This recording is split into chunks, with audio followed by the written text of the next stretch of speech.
लुया।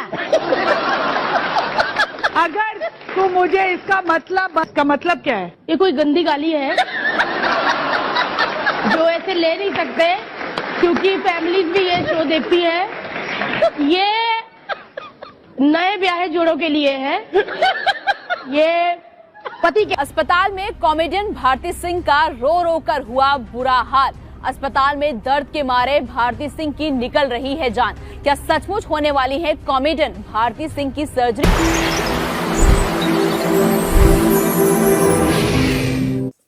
खुलुमबाय।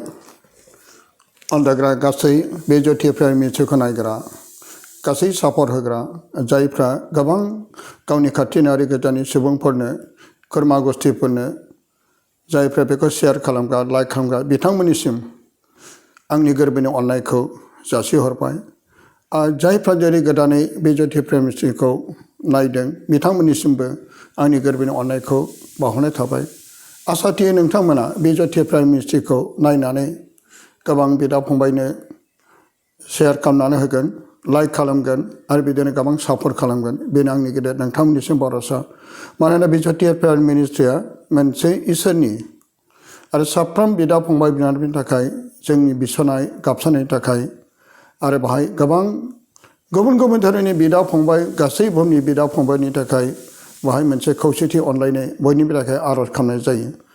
बेजों लोगोसे सम सम माखासे आरोबाव गोथार बाइबेलनि गेजेरजों लानानै नोंथांमोननो फोसावनायनि गेजेराव आं दिनै नोंथांमोननो लाबोदों।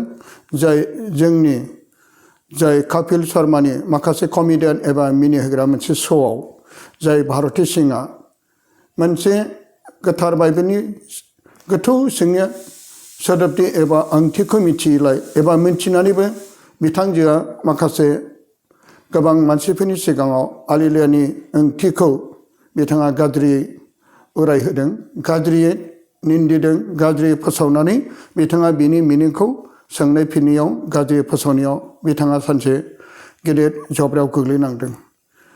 अन्दागाफोर दिनै बे भारती सिंहनि मिनिनाय कमेडियानफोरखौ जों गोबांथार जानो हागौ फिल्मफ्रावबो नुयो।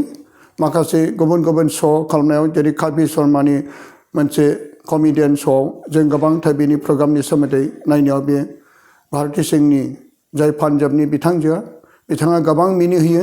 बेनि गेजेराव बिथांजोआ बेबायदि मोनसे ब्लेकबर्डआव हालिलानि मिनिंखौ बे गाज्रियै फोसावनानै एबा गाज्रियै बिथाङा फिन होनायाव सानसे समाव इसोरनि गेदेर बियो साजाखौ मोननो नांदोंमोन आरो बिथाङा हस्पिटेलाइज जानांदोंमोन। जाय हस्पिटेलाव बिथाङा गावनि देहानि लोरबांथि जानायाव बियो गोसो गाबफिनदों। इसोरा जेब्ला गावनि खाथियाव गोसो गाबो बेखौ जोबोर अनफिनो। जोंनि इसोरा अन्थाइ बिखा नङा। जोंनि इसोरा जायफ्रा गावनि खाथियाव फैनानै गोसो गाबो बेखौ अननायजों निमाहा होयो। अन्दागाफोर बेनिखायनो दिनै बे भारती सिंहनि माखासे सावगारिखौ नोंथांमोननो लाबोदों। नोंथांमोना दा बेखौ माबोरै बियो आलिलिया शब्दखौ लाना माबोरै फिन होदोंमोन नोंथांमोना बेखौ नायनो हागोन आरो बिथांनि खुगानिफ्राय नोंथांमोना खोनासंनो हागोन। जाय भारती सिंहआ जेरै बे हालिलिया शब्दखौ लानानै बे गोबां पाब्लिकनि सिङाव गोबां निन्दिनायजों ठाट्टा खालामनायजों बे बाथ्राखौ बियो मानसिफोरनि सिगाङाव फोरमायदोंमोन आरो बिथांनि बे बुंनाय बोसोनजों एबा फोसावनायजों दिनै बिथाङा इसोरनि बे गोथार जिउखौ निन्दिनायनि थाखाय दिनै बे मोनसे गेदेर साजाखौ मोननो नांदों आरो गोबां मानसिफ्राबो बिथांनि बुंनाय बाथ्राखौ लानानै बाइबेलनि गोथौ हाबखोमानाय ओंथिखौ मिन्थिनाबो एबा मिन्थियालाबानो बिथांनि बुंनायाव दिनै माखासे मानसिफ्राबो नांगौ जानानै फैयो। बिथाङा मा बुंदोंमोन बिथांनि खुगानिफ्राय जों खोनासंनो। मानोना बे गोजाम जानो हागौ टिभि निउसनिफ्राय लाबोनाय जानो हागौ नोंथांमोना बे गोजाम टिभि निउसनिफ्राय लाबोनायखौ दिनै मानो होखो? नाथाय जों बेखौ मिथिहोनो लाबोदों। मानोना इसोरनि बोसोनखौ मालाबाबो नंखायै जोङो फोसावनो नाङा, नंखायै ठाट्टा होनो नाङा। मानोना इसोरा बिदिखौ हामजाया। बेखायनो फै नोंथांमोना बे भारती सिंहनि माखासे बुंनाय बोसोनखौ जों खोनासंनि। कॉमेडियन भारती सिंह आज बेहद दर्द में है। आपको बता दें कि भारती सिंह को अभी कुछ दिन पहले यानी कल ही अस्पताल में भर्ती कराया गया है। भारती सिंह को बहुत ज्यादा पेट में दर्द हो रहा था जिसके बाद उन्हें इमरजेंसी में अस्पताल में भर्ती कराया गया। पहले भारती सिंह को लगा कि उन्हें शायद गैस हो गई है, इस वजह से उनके पेट में दर्द हो रहा है, तो उन्होंने पहले दिन इस दर्द को सहन किया। लेकिन दूसरे दिन जब ये दर्द बहुत ज्यादा हद से ज्यादा बढ़ गया, तब भारती सीधा अस्पताल में एडमिट हो गई। और अस्पताल में एडमिट होने के बाद भारती सिंह को पता चला कि उनके गॉल ब्लैडर में स्टोन हो गया है और स्टोन की वजह से ही भारती सिंह को इतना ज्यादा दर्द हो रहा है।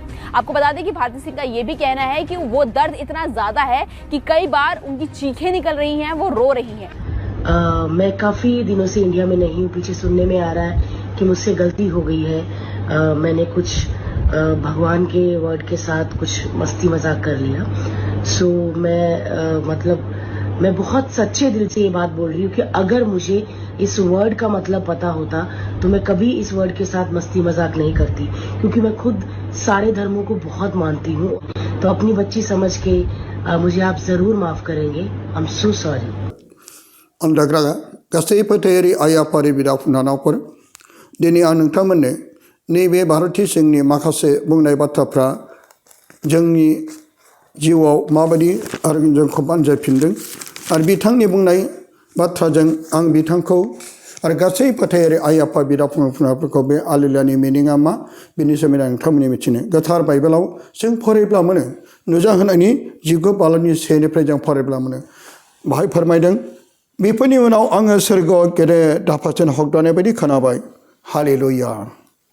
बोखांनाय, समायनाय आरो बोलोआ जोंनि इसोरनि, बिनि फिसाफ्रा नंगौ आरो धोरोमिया, मानोना बियो गावनि फिसाय हाग्रा खानायजों पृथिबीखौ जामलांहोग्रा नामदांखा न'नि हिन्जावखौ साजा होबाय आरो बियो गावनि लेंफोरनि थैखौ बिनि आखाइनिफ्राय बिफिनबाय। जिसुआ बाख्नाय जाथों।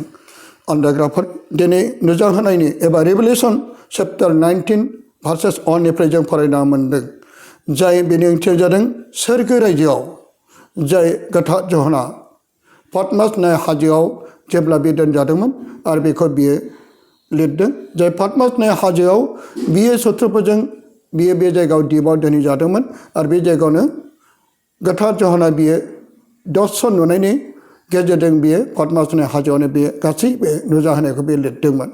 आरो गोथार जहननि लिरनाय दिनै बे नुजाहोनायनिफ्राय जों फरायना मोनदों, सोरगोआव हाजार हाजार कौटि कौटि आरफफ्रा अराय सम बिफा इसोरखौ सान हर बिसोर आराधना खालामो आरो बिसोरनि आराधना खालामनायनि गुबै ओंथियानो जादों आलिलिया होननाय शब्दखौ लानानै। आलिलियानि ओंथिया जादों इसोरखौ हामबायहोनाय। आलि मानि बाख्नाय जाथों, लय मानि इसोर, हिब्रु भाषा, जाय हिब्रु रावखौ जेरै जिसु ख्रीष्टआ बे हिब्रु राव रायलायोमोन आरो जिसु ख्रीष्टआबो जेरै इसोरखौ बाख्नायनायाव जेब्लाबो बे आलिला शब्द एबा हालिलाखौ बाख्नायोमोन। हालिनाया ओंथिया जादों इसोरखौ बाख्नायनाय। जों साफ्रोमबो इसोरखौ बाख्नायो आरो बे जादों हिब्रु भाषायै गासै जाथि गासै हारिफ्रानो बे मोनसे शब्दखौ बयबो बाख्नायो आरो बे आलिलाखौ जेब्ला जों इसोरखौ हामबाय होनायाव बाख्नायनायाव जों बेखौ मिथिहोनाय जायो।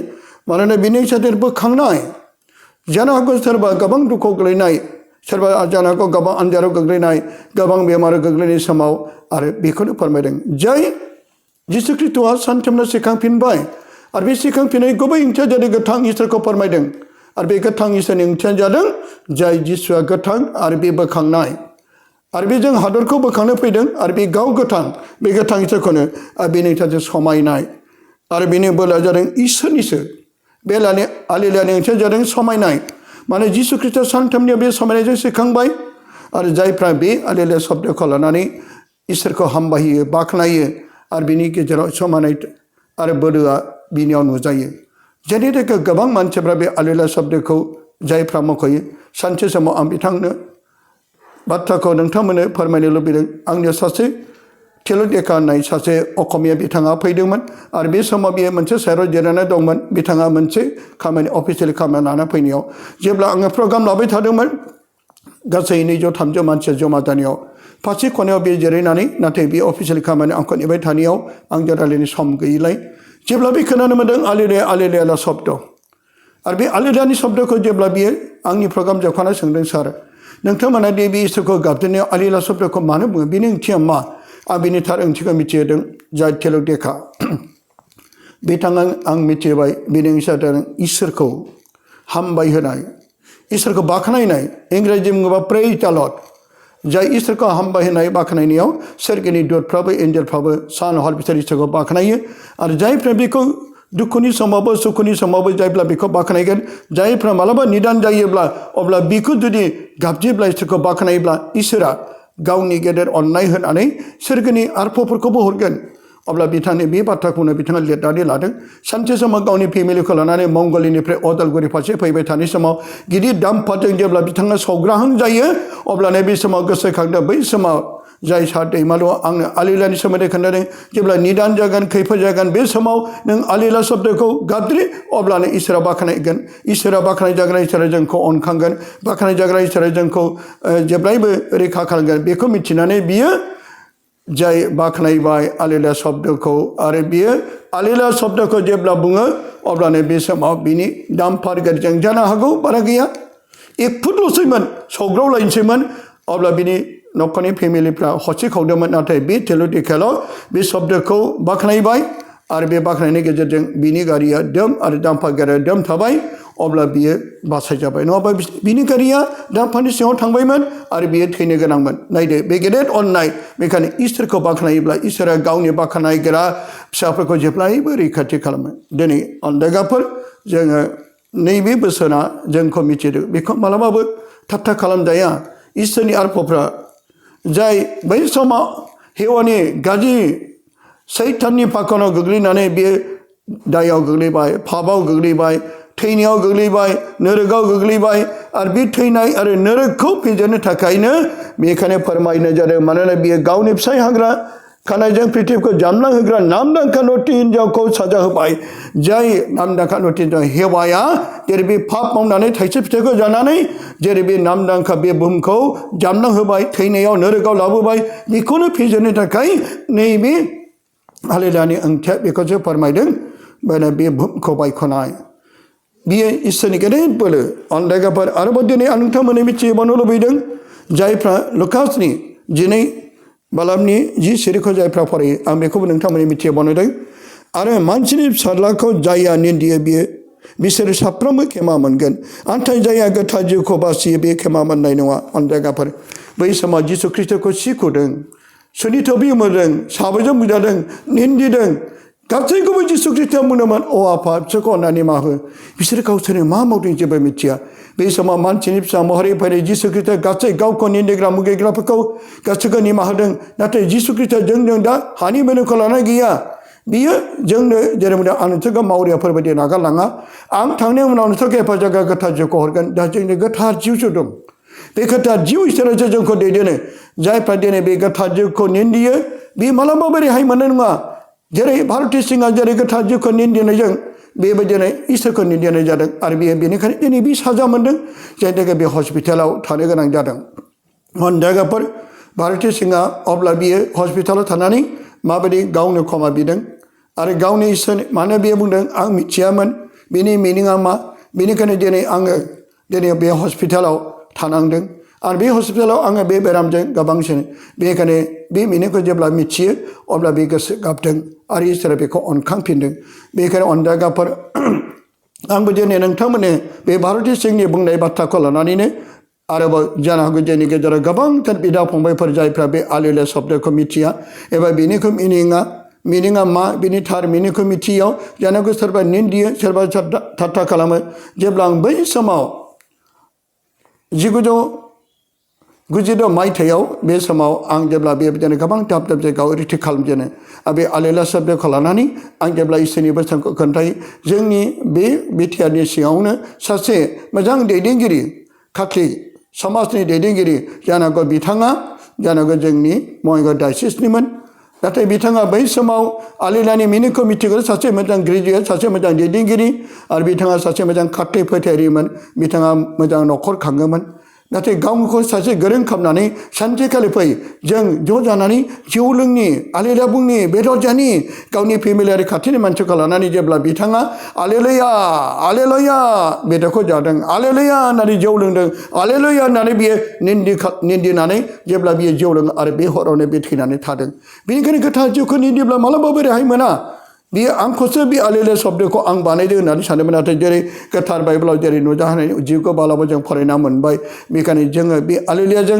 जों बासायजानायनि जोङो रैखाथिनि गोबां इसोरनि बोरखौसो मोनो बेखौ बाख्नायो जेब्ला जिसु ख्रीष्ट जोंनि थाखाय बे हादोराव फैदोंमोन आरो जोंनि थाखाय थैबाय रेफब जाबाय सानथामनो सिखांफिनबाय बे सिखांफिननाय गेदेर ओंथिखौ लानानैसो बिनि ओंथिया जादों बे नोरोखौ फेजेनबाय गोथैखौ फेजेनबाय आरो बे गोथां इसोरखौ फोरमाय जादों बेनिखायनो दिनै जोङो बे भारत सिंनि जाय गोथार जिउखौ निन्दिनाय आरो जिसु ख्रीष्टनि सायाव बेयो निन्दिनाय बाथ्राया अन्थाइखौ जोंखौ फोरोंदों बेनिखायनो जों बिथांनि थाखायबो बिगोन बिथांजोआबो थार आरो नंगौखौ मिथिबाय मानोना बियो जेब्ला बेखौ निन्दिनानै ठाट्टा खालामनानै मानसिफोरनि सिगाङाव मिनिहोदोंमोन नाथाय बे गावखौनो देरहानाय बायदि सानदोंमोन नाथाय जोबनायाव बेयो गोब्राब जानानै हस्पिटालाइज जानांदों बेनिखायनो अनदायगाफोर जोङो मालाबाबो रावनिबो धोरोमखौ दा निन्दि रावनिबो बबेबा इसोरनि शब्द रावफोरखौ लानानै जोङो निन्दिनायाव जों आगान सुरनाङा बेनिखायनो गोसो गोथारै जिउ दालांगोन बेखौ मिजिंथिबाय अब्ला खेबसेबाव फोरबो जिसु ख्रीष्टनि मुङै आंनि अननाय सिबिनायखौ नोंथांमोन जासिबाय गोजोन्थों हामबायसै